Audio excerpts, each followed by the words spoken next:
a nossos corações, em nome de Jesus. Amém. Senti a mão gelada dele aqui. Ai, gente, que frio, né? Mas vamos mudar de assunto, né? Mas é uma coisa que eu não me acostumo, né? Mais de 30 anos no sul, é muito frio, gente. Meu Deus. Mas já começamos a sermos aquecidos pelo Espírito Santo, amém? Em nome de Jesus. Bem, querido, nós vamos continuar, então, já que estamos falando aí de família, teve uma série aí, e eu entrei falando da primeira oportunidade, né, sobre como aconteceu essa quebra, o que aconteceu no Jardim do Éden, porque o ser humano age como ele age, né, depois que entrou lá o pecado, por causa das fraturas, né, e desde ali, então, a gente sofre as consequências, tá certo? E hoje nós vamos ver ali os papéis. Vou ver se eu consigo aqui, porque é tanta coisa, né? É tanta coisa, mas a gente vai resumir aqui para a gente ter uma ideia desses papéis, né? Os papéis de cada um dentro da família. Eu não sei se você acha que os princípios da palavra de Deus são difíceis. Eu não sei se parece um pouco distante para você quando você escuta sobre os princípios bíblicos, principalmente para a família. Mas eu gostaria de dizer uma coisa para você. Todas essas coisas que Deus colocou como princípios, como valores do reino, não é para a gente chegar lá sozinho. Você não está só. Você vai conseguir e tem conseguido, amém? Se nós cedermos, se nós obedecermos às instruções da palavra, as instruções do Espírito Santo, vai dar certo. Vai dar certo. Com dificuldades, com problemas, com perdas, com acertos e erros, sim, mas vai dar certo. Se nós cedermos, então, o toque especial do Espírito Santo. Eu vou ler 2 textos aqui, e esses 2 textos serão a base de tudo que nós vamos compartilhar e conversar hoje. Eu não vou voltar nos versículos, por isso eu vou ler o texto todo. Um está em Efésios.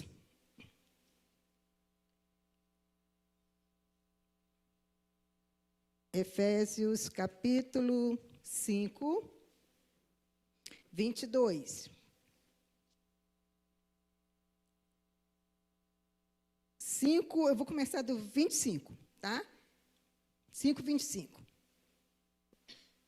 E vocês, maridos, mostrem pelas suas esposas o mesmo tipo de amor que Cristo mostrou pela igreja, quando se entregou por ela, para fazê-la santa e purificada pelo lavar da água mediante a palavra,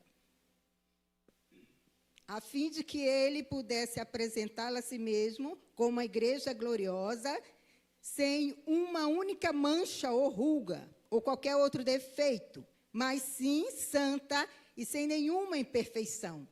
É assim que os maridos devem tratar suas esposas, amando-a como a seus próprios corpos. Quem ama a sua mulher, ama a si mesmo. Ninguém jamais odiou seu próprio corpo, mas cuida dele com todo amor, tal como Cristo cuida do seu corpo, a igreja, do qual todos nós somos membros. Por esta razão, um homem deve deixar seu pai e sua mãe, a fim de que possa estar perfeitamente unido à sua esposa. E os dois se tornarão uma só carne. Eu sei que isto é um mistério, porém, é uma ilustração de Cristo e a igreja. Portanto, eu torno a dizer, um homem deve amar sua esposa como a si próprio, e a esposa deve respeitar o marido. Agora, o capítulo 6. Até o 4. Filhos, obedecei aos seus pais. Essa é a atitude correta que vocês devem ter, porque o Senhor os colocou numa posição de autoridade sobre vocês. Honre seu pai e sua mãe. Este é o primeiro mandamento com promessa, para que tudo corra bem e você tenha uma vida longa sobre a terra. Pais, não vivam irritando seus filhos, deixando-os irados e com rancor. Antes, eduquem-nos com disciplina amorosa que o próprio Senhor aprova, com recomendações e conselho, ou admoesta. Então, os dois textos aí. Então, Deus nos deu o quê? Uma família. Em Efésios 2:19, nós somos membros da família de Deus. Posso ouvir amém? Cristo nos amou. Cristo nos amou. E Ele deixou, como eu disse, esse Espírito Santo.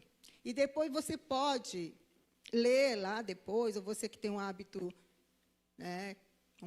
ótimo de estar escrevendo e anotando, você lá vai ler João 16:13, João 14, 1 João 2:27, vai falar desse Consolador, desse alguém que, quando Jesus foi e disse, eu vou deixar com vocês um outro Consolador. E ele diz, por isso eu não vou deixar vocês órfãos, porque é o que a gente está ouvindo bastante, essa questão de orfandade, e ele sabia que a gente ia passar por isso. E ele disse, mas vocês não vão ficar órfãos. Não vão, porque meu Espírito Santo está com você e ele vai ajudar a guiar a toda a verdade. Então, que cai por terra todas as mentiras do inimigo com relação à família, aos princípios e valores do reino, para a honra e glória do Senhor Jesus. Então, ele colocou o Espírito da verdade e ele vai nos guiar a toda a verdade. Amém? E ele vai nos ajudar. Então, Paulo aqui, ele compara a família de Deus à nossa família natural. É um relacionamento entre o homem e a mulher, querido. E esse relacionamento deve seguir os princípios parecidos com o relacionamento de Cristo e a igreja. Como o texto foi lido, e isso é um mistério. É só experimentando disso, tanto da família, igreja, como família natural, para saber os benefícios que são quase iguais aí. Então, e isso ele nos mostra que existe, então, para a família de Deus, princípios que podem ser aplicados na família natural. É isso que esses textos querem falar. Porque alguns não entendem, mas como? Como que o esposo vai amar a esposa como Cristo amou a igreja? E você vai entendendo isso enquanto a gente vai falando aqui. Primeiro, os filhos em Cristo, exercendo o papel dos filhos aqui. Ouvir as instruções dos pais e obedecer aos pais é uma proposta pelo Senhor para os filhos. A menos, é claro, que essas instruções, que esses ensinos não estejam de acordo com a palavra. Colossenses 3:20, ele diz, vós, filhos, obedecei em tudo os vossos pais, pois isso agrada ao Senhor. Filhos, façam o que seus pais pedem. E quando eu estou conversando com filhos, a pergunta é, como pastora, eu vou obedecer tudo? Aí a gente explica, tudo, que aquilo que está alinhado e dentro dos princípios e valores de Deus. Aí vem essa obediência. Mas os filhos precisam saber de Bíblia. Porque aí, se os pais não souberem, ajuda os pais, que deveria ser o contrário, mas acontece também. Então, claro que está escrito, não está incluído aquilo que irá afetar os princípios bíblicos, Então, os filhos precisam escutar, compreender, obedecer às diretrizes, então. Aí a gente viu lá o Efésios 1:3, que nós lemos, e ele fala, e deixa bem clara essa instrução, para que os filhos honrem, obedeçam aos seus pais, e essa ação, essa atitude, está ligada a uma promessa, e os filhos amam, né? Essa questão, mas também é uma questão de muita responsabilidade, porque os filhos que obedecem aos pais, que honram os pais, eles vão quê? Vão ter vida mais longa na terra.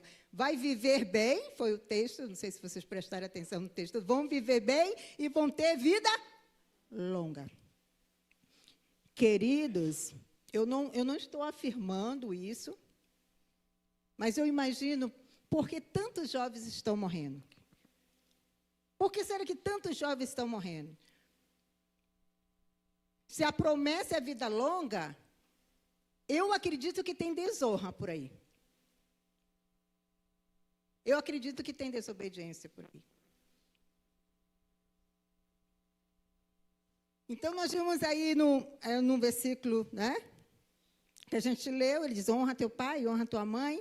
Agora tem obediência e tem honra. Será que é a mesma coisa? Quem acha que é a mesma coisa? O pastor Jair disse que não. Não? Não é a mesma coisa. Há uma diferença em obediência e honra. Ele fala primeiro de obediência, depois ele fala de honra. A diferença é que a obediência precisa de um comando, né? Precisa, vamos dizer assim, de uma ordem, né? De um pedido. Obediência é fazer o que foi ordenado que você fizesse. Mas a honra, ela não precisa de comando. Eu até brinquei na célula que eu pedi um chazinho. A Beth e a Cláudia ali, eu falei, traz um chá, que eu gosto do chá delas. Foi uma ordem para elas? Não sei, foi um pedido. Mas o chá estava lá. Mas, além do chá, tinha um bolinho. Isso é honra. Eu não pedi bolo. Entende?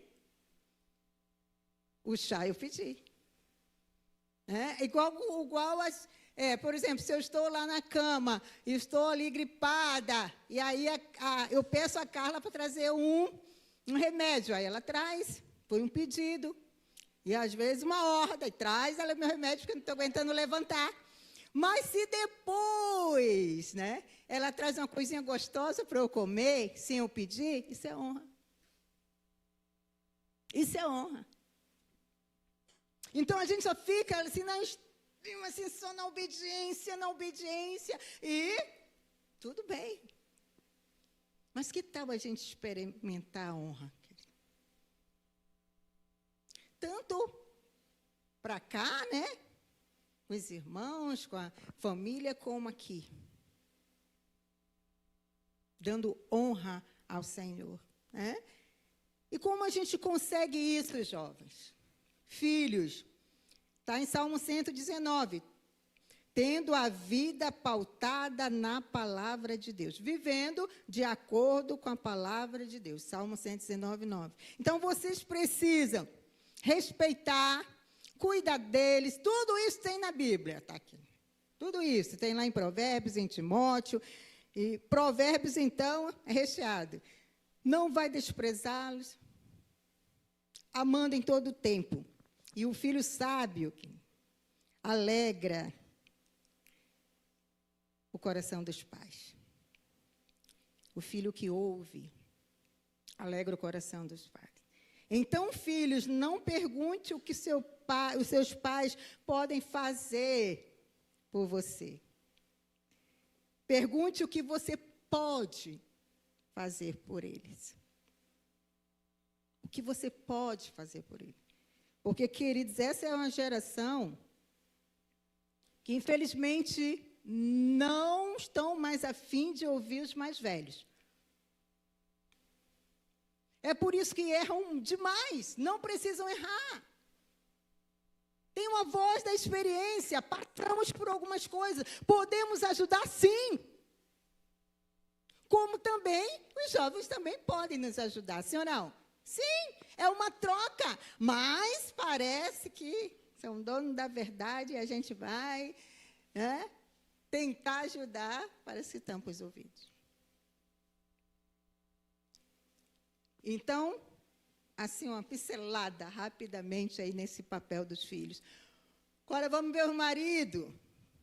Então, a Bíblia, ela tem verdades específicas e deixa assim bem claro a intenção do Criador para cada papel funcionar muito bem. Então, ela é clara nisso, né? Como o marido deve funcionar, como o filho deve funcionar, como mãe, como pai. Então, o marido em Cristo, a gente leu ali, ser o cabeça do casamento, né? Ou desse relacionamento, ser o cabeça da mulher.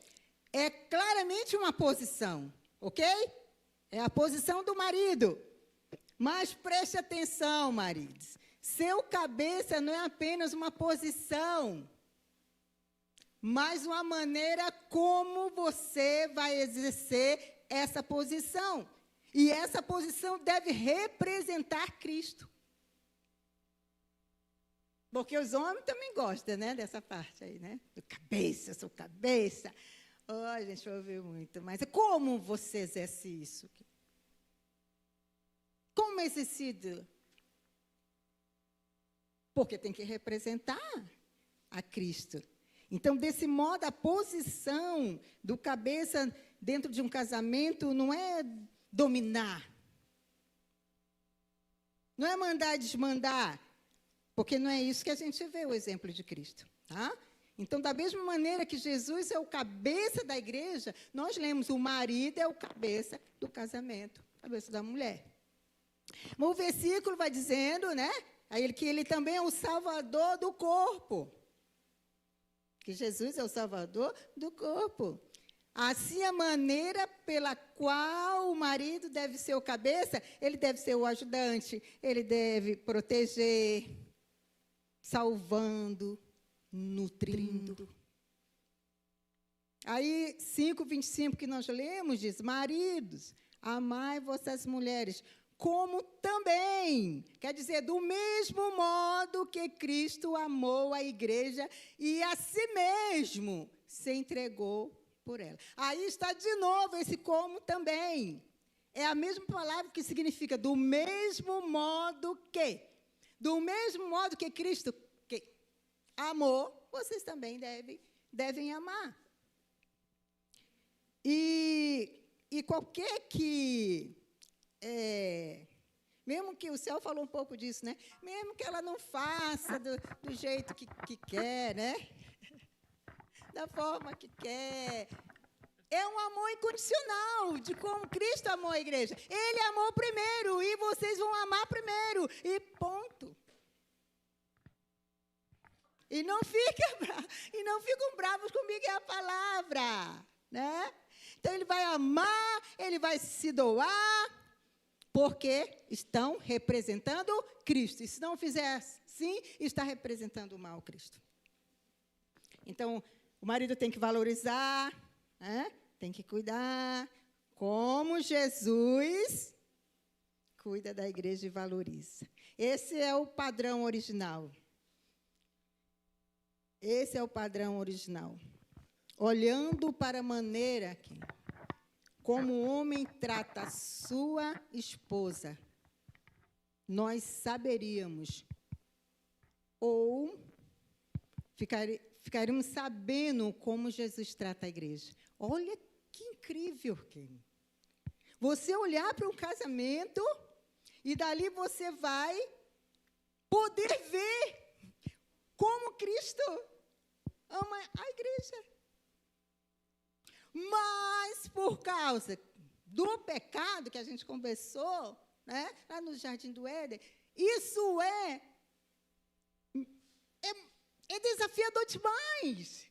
Porque as duas partes estão fraturadas.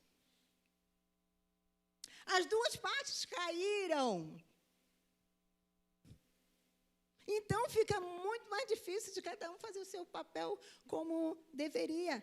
Porque o invisível é novamente refletido pelo visível. Ele diz, eu vou criar o casamento para isso. E quando vocês olharem esse relacionamento, vocês vão saber como eu também faço com a igreja. Cristo amou primeiro, né? E a si mesmo se entregou por ela. Para quê? Purificar por meio da lavagem de água e pela palavra. Toda vez que a palavra que, né, aparece na Bíblia, é bom você parar um pouquinho, como se houvesse um para. É o que ele diz, para quê? E assim mesmo se entregou por ela, para quê? Para purificar por meio da lavagem da palavra. Então, a gente pode ler essa frase assim: Jesus amou a igreja, se entregou por ela, para quê? Ou a fim de quê? Aí continua, para que ele pudesse santificá-la e purificá-la com a lavagem da água da palavra. E a palavra que vem de Cristo, ou do marido que está em Cristo, serão instrutivas, servirão de instrução e também corretivas.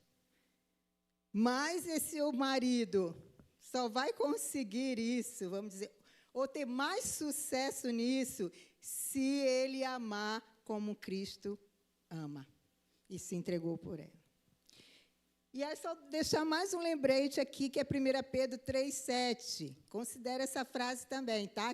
Para que não sejam impedidas as vossas orações. Se tiver treta, que tiver ali, ó, você está orando, mas é a palavra, para que arrume aí, ajuste aí, para que eu possa ouvir as suas orações. Então, assim, ó, uma equação, aqui de Efésios 5, tá? Versículo 25 mais versículo 26 igual versículo 27.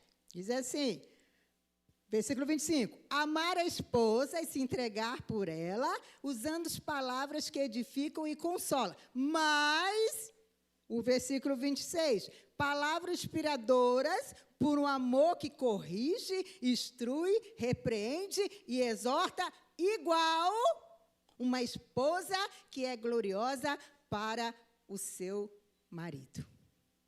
Então, se o marido que está em Cristo não está conseguindo o que deseja, provavelmente está fazendo isso fora da ordem, tá? Pense um pouquinho aí, tá certo? Fica a dica. A esposa em Cristo. Vamos lá.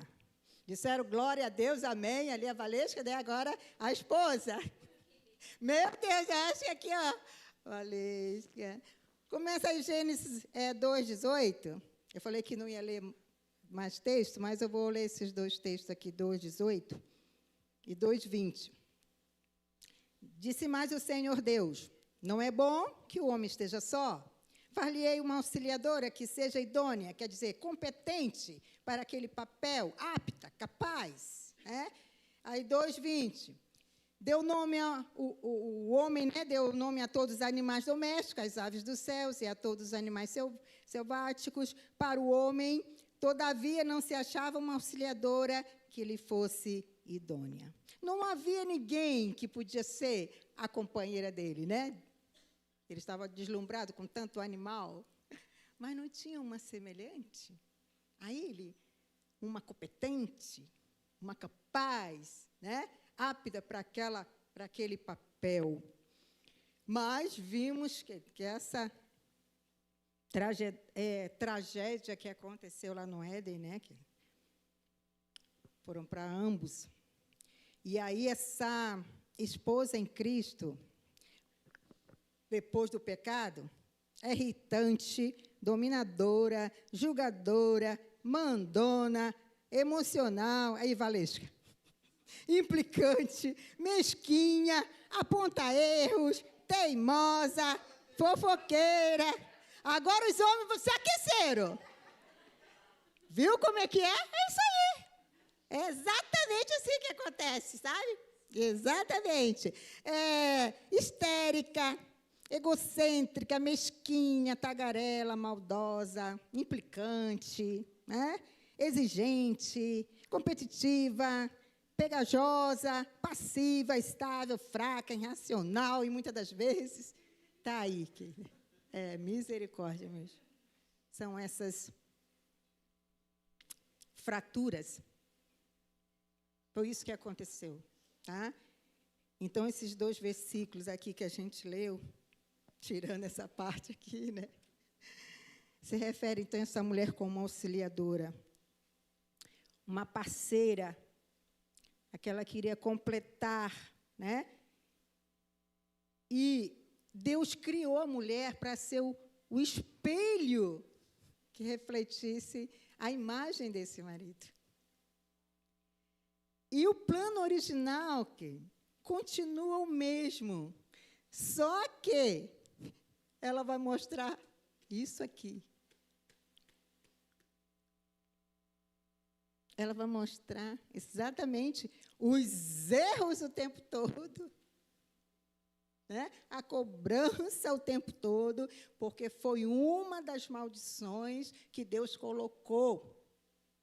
Quando ele, acho que Gênesis 3,16, ele vai colocando ali, descrevendo as maldições da serpente, de Adão e de Eva. As maldições específicas que cada um ia experimentar como resultado da parte daquela transgressão, tá? Na queda ali no jardim do Éden. Então, a mulher ainda funciona como um espelho, porque esse foi o propósito, como eu falei, mas agora ela reflete essa imagem quebrada. É mais ou menos assim, ela reflete esse quebrado, né? Diz assim, você é muito arrogante, você é egoísta, você não me ama, e assim vai, né? E assim vai. Não é a maneira certa de fazer, mas eu vou dizer uma coisa, é para melhorar vocês. É de forma errada, sim, por causa dessas fraturas. Por causa do pecado. Nós estamos ainda nos alinhando, querido, e ainda tem resquício demais disso. E por isso que eu digo, se não for o Espírito Santo, a gente não consegue. Não consegue.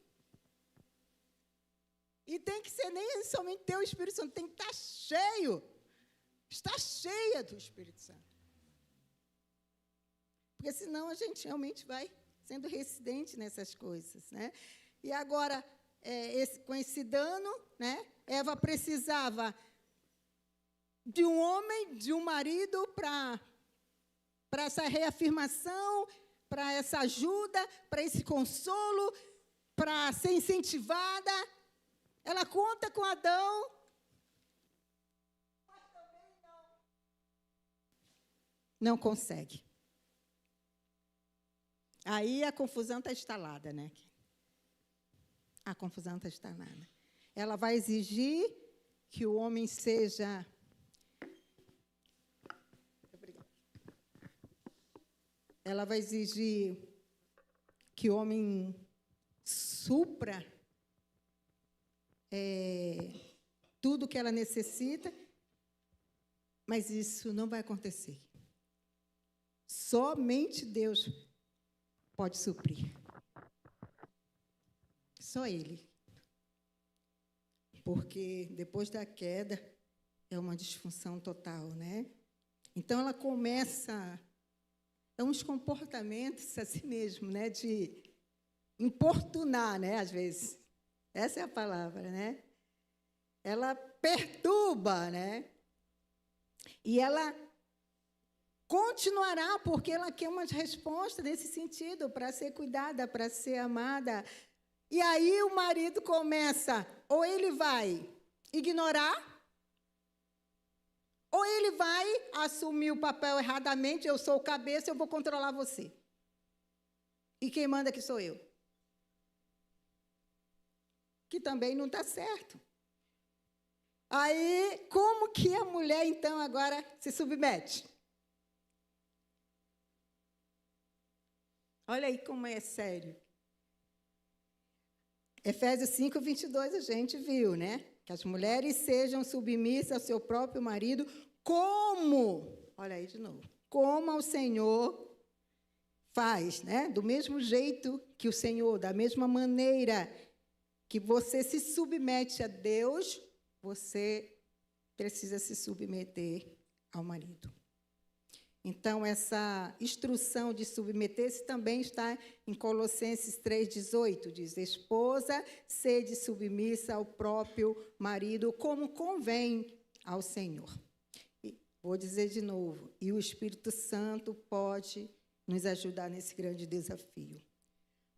Tito 2:5 diz que as mulheres mais velhas, né, elas vão ajudar as mais novas a amarem os seus maridos. Então, é uma coisa que se aprende, né? Que deveria ser com as mais velhas, diz Tito, o livro de Tito 2:5, né? A serem sensatas, honestas, boas donas de casa, bondosas, sujeitar ao marido para que a palavra de Deus não seja difamada. Eu li muitas vezes esse texto de Tito, mas eu nunca prestei atenção nessa última frase, para que a palavra de Deus não seja difamada. Olha que sério isso aqui. Então, não importa quanto uma pessoa seja super espiritual, com dons espirituais, com capacidade, né? Cheio do reteté aí, uma oratória, fala bem, né? Ora bastante, vive no mistério aí, né? Mas se ela não respeitar e honrar o seu marido, ela predispõe a palavra de Deus a ser um objeto de blasfêmia. Eu fiquei pensando nisso. Está aí o texto, né? É muito sério e profundo. Então, é uma honra para a palavra e o próprio Deus que a esposa seja submissa a seu marido e ela seja respeitosa para com ele. Do mesmo modo que o amor é o ponto principal para os homens, ser submissa é o ponto principal para as mulheres. Então, a verdade é que a necessidade de ser submissa na terra, né, que a Bíblia fala, e ela vai sendo repetida, e eu creio que a Bíblia fala isso algumas vezes, porque não é fácil aqui. Eu não conheço nenhuma mulher, uma única mulher, que acredite que isso aconteça naturalmente. Não acontece. Não acontece. Então, nós vimos aqui, você vai ler, né, o Gênesis lá depois, onde vemos o princípio desse controlar, dessa manipulação. E ele diz que o seu desejo será para com seu esposo e ele vai governar você. Não era para ser assim. Não era para ser assim. Então, quando o homem dá o amor perfeito em Cristo, não o amor condicional, esse toma lá da cá, mas o amor incondicionalmente, ele vai expulsar o medo da mulher se submeter.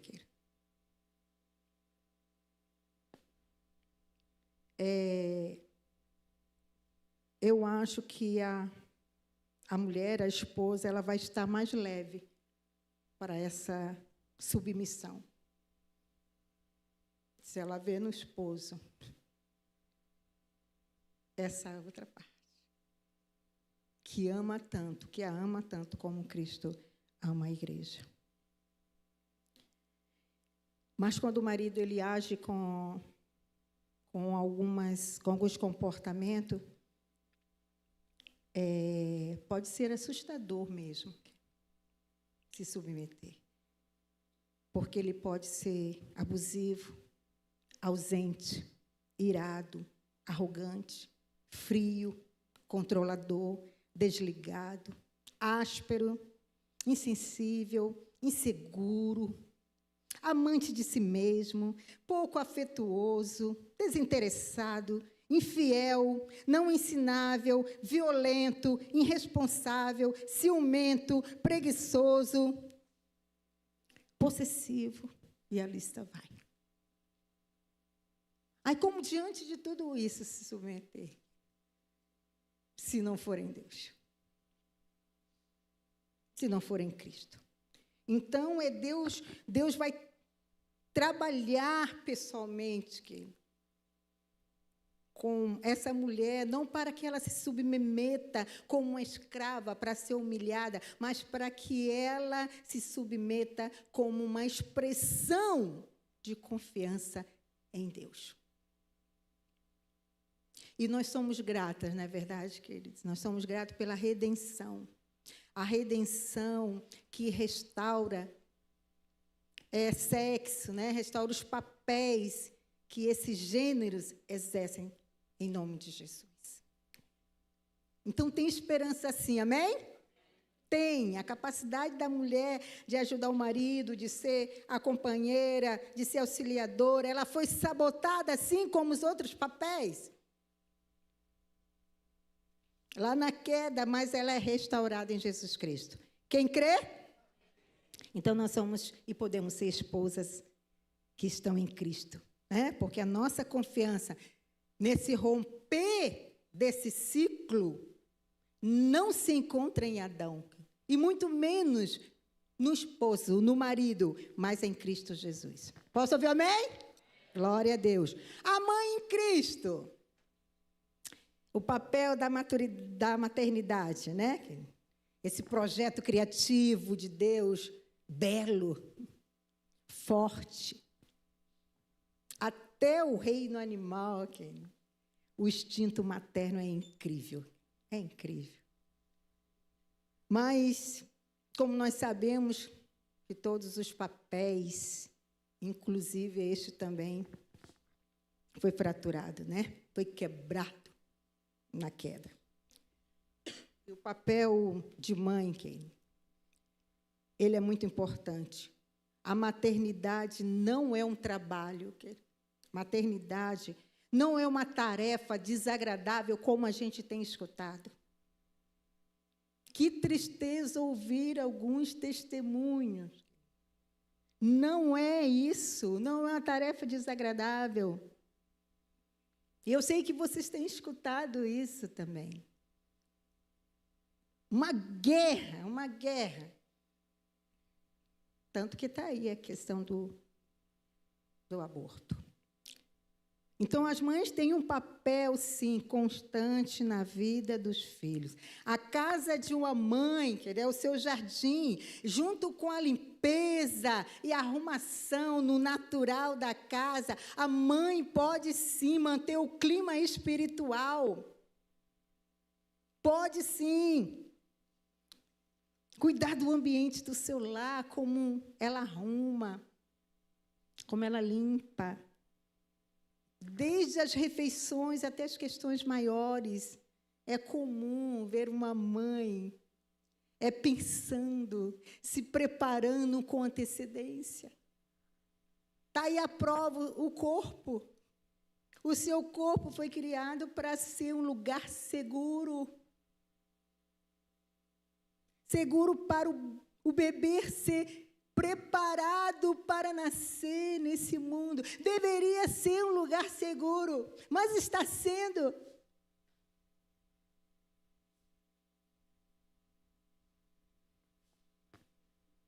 Está sendo. O Espírito Santo de Deus, que é um grande preparador. E a mãe foi criada para refletir as qualidades do nosso fiel e amigo Espírito Santo. Que presente! Que presente, porque o Espírito Santo ele é capaz capaz, ele é ativador, ele é atencioso, ele é consolador, ele é convincente, ele é correto, ele é comunicador, ele é conselheiro, é ajudador, revelador, honesto, apoiador, mestre, amigo confiável, leal, pacífico, poderoso, socorro sempre presente. E aquele que avisa com antecedência. Esse é o Espírito Santo. E ele soprou tudo isso dentro de nós.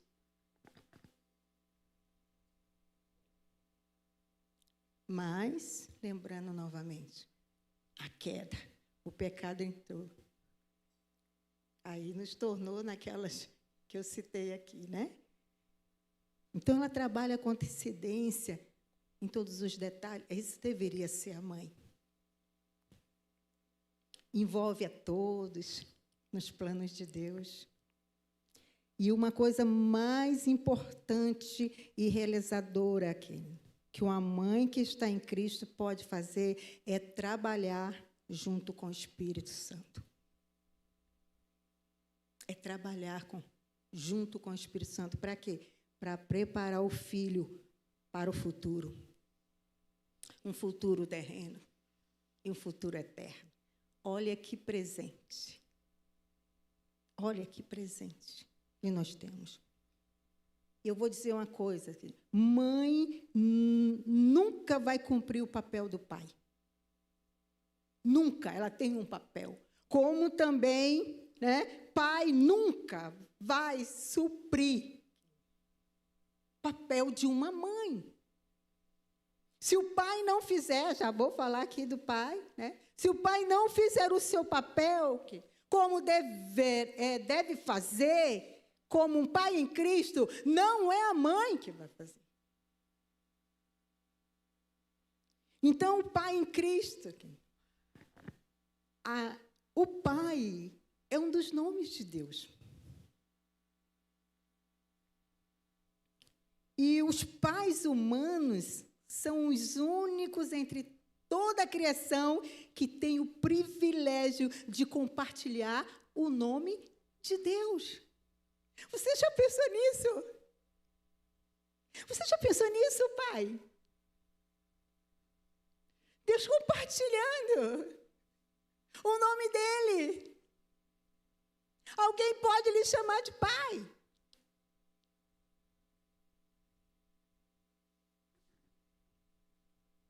A honra desse papel é impressionante, só por causa do nome em si. Só por causa. Não há nada como ele. Diga, pai. Diga, pai. E esse papel é o mais ameaçador para o diabo, porque essencialmente revela e representa para a próxima geração o coração e o caráter do Pai Celestial. Por isso é que o inferno, que o diabo, tem trabalhado tanto na questão da orfandade. Porque como assim? Eu olho para esse pai e vejo tudo aquilo que eu li. E Deus. Por quê? Porque o pai, antes da queda, ele foi criado para representar Deus. Alguém olhando para você como pai, viria o próprio Deus. Vocês percebem que, se vocês não davam tão importância a essa queda e o pecado, é isso aí, ok? Roubando tudo isso. Aí eu falei da outra vez que por isso que a gente tem que se tornar uma nova criatura. E as coisas velhas vão ter que sair para a gente se tornar ou voltar a ser o padrão original. E é possível. Com o Espírito Santo nos ajudando. Então, o impacto da queda atingiu o papel do pai com muita força. do que qualquer outros papéis. E foi um efeito assim, cascata. Foi realmente desastroso para os outros, todos os papéis. Principalmente para os filhos. Quando a paternidade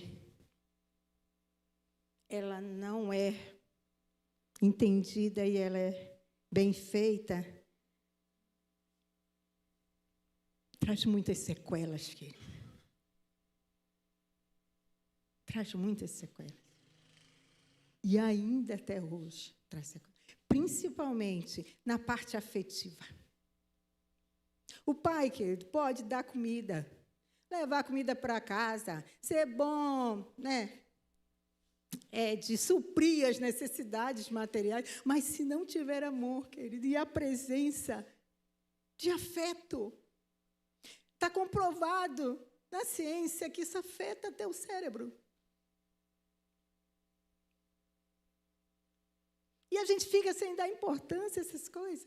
Glória a Deus, né? O Senhor está batendo na tecla aí dessa questão da orfandade. É muito mais sério. E a gente escuta tantos testemunhos. Eu fui num velório, o senhor até já falou desse testemunho. E a senhora tinha 86, 87 anos. E eu sentei perto dela. E ela chorando e olhando, né? Porque o marido dela estava lá estendido na sala. Ela chorando e eu consolando. E depois ela abriu a boca e disse, poxa, eu pensei que ela ia falar do marido. Ela disse, poxa, meu pai nunca me deu um abraço. –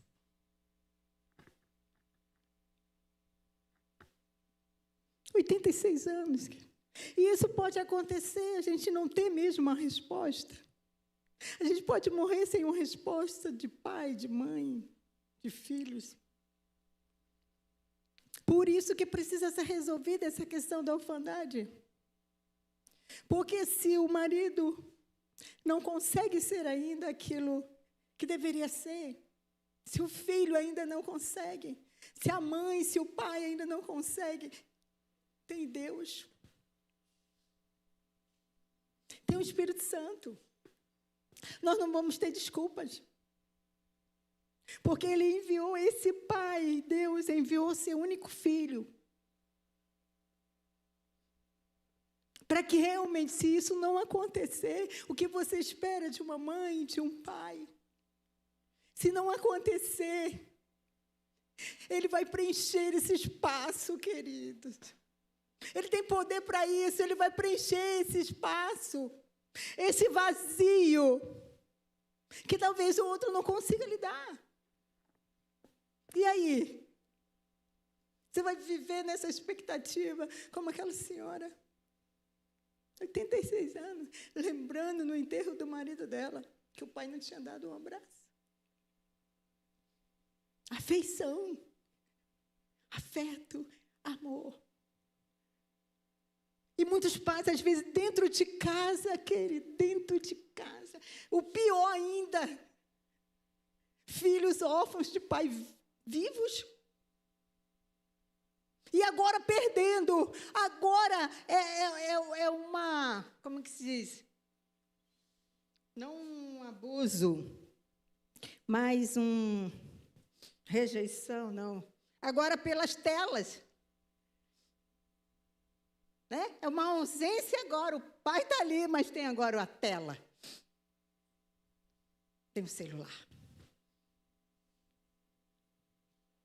E o filho se sentindo cada vez mais rejeitado. Mas essa paternidade, que ela pode ser redefinida em Jesus, amém?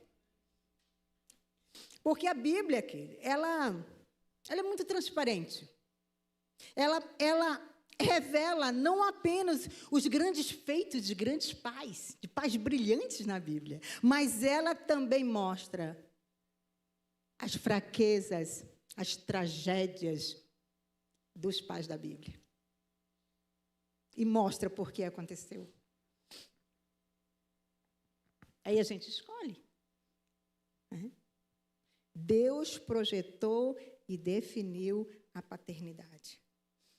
Ele trouxe a redenção a este papel aqui. Como os outros papéis. Olha as características de Deus Pai, querido. Acolhedor. Tudo que a gente espera de um pai ou de uma mãe. Acessível, afetuoso, coerente, doador, generoso, paciente, provedor, protetor, restaurador, justo e leal, sempre presente, disciplinador, sim, resistente, gentil, forte, confiável, sábio. Claro que a lista de Deus não caberia aqui. Então, o Pai que está em Cristo, Ele dirá, faça o que eu digo, em vez de dizer, faça o que eu digo, mas não faça o que eu faço. Então, há um plano original, querido. E eu e você podemos ser essa imagem visível do Pai invisível. Um pai corrige, porque alguns perguntam, e a correção? E a disciplina? Bons pais, queridos, os pais que estão em Cristo não toleram, nem facilitam com fraqueza ou com timidez todos os caprichos de filhos, queridos. Efésios 6:4 diz, para demonstrar, para disciplinar, e esse significa repreensão, aconselhamento contra um erro, instrução nos deveres, advertência, direção, esse é o papel do pai. É importante, claro, não advertirmos ou corrigirmos nossos filhos com raiva, a gente sabe disso, com ira, mas é preciso corrigir com intenção. E admoestar também significa colocar a pessoa em pé e corrigir a sua personalidade. Essa é a responsabilidade do pai. Porque Deus não corrige sem amor. Os pais deveriam também fazer isso. Você pode ler Provérbios, que é cheio, recheado de instrução, de repreensão, de correção. É só você ler ali. E, pai, se você olha para você e vê, poxa vida, eu estou tão longe, continue. Não desista, continue a ser alvo da paternidade de Deus. Você vai continuar aprendendo com o exemplo do seu Pai, Deus, amém? Você vai falar como Ele fala. Você vai corrigir como Ele corrige. Você vai amar como Ele ama, em nome de Jesus, amém? Porque o velho pai morreu. Há um novo pai. Foi para isso que o nosso Pai Deus enviou o seu único filho, para nos dar essas oportunidades. Então, nós vamos orar. Nós vamos olhar para nós nesses papéis. E eu gostaria que você não ficasse mais criando algumas expectativas no outro. Porque se o outro não estiver em Cristo, piorou. Aí a fratura continua. Os pedaços estão ali. Não conseguirá dar uma resposta. Mas a pessoa em Cristo, ajudada pelo Espírito Santo, ajudado pelo nosso Pai, a gente consegue Somente Deus poderá suprir, como eu falei, esse vazio. Então, não desista de cumprir o seu papel. Não desista por causa de um passado. Não desista porque você não teve o tal pai, a tal mãe, o tal filhos. Não desista de ser isso. São tempos desafiadores demais. Muitas famílias com falta de pai presente, né? De pai que cuida, de pai que protege. Talvez, como eu falei, a gente não tenha esse pai que a gente tanto deseja. O que a gente busca, né, até hoje. Mas ele está dizendo, entra no meu descanso. Eu vou lhe dar descanso à sua alma. E nós vamos fazer dessa canção a nossa oração. Corra para os braços do Pai. E se você ainda não resolveu essa questão da orfandade, você precisa, porque senão você não vai conseguir experimentar. Esse aconchego, esse acolhimento, esse descanso.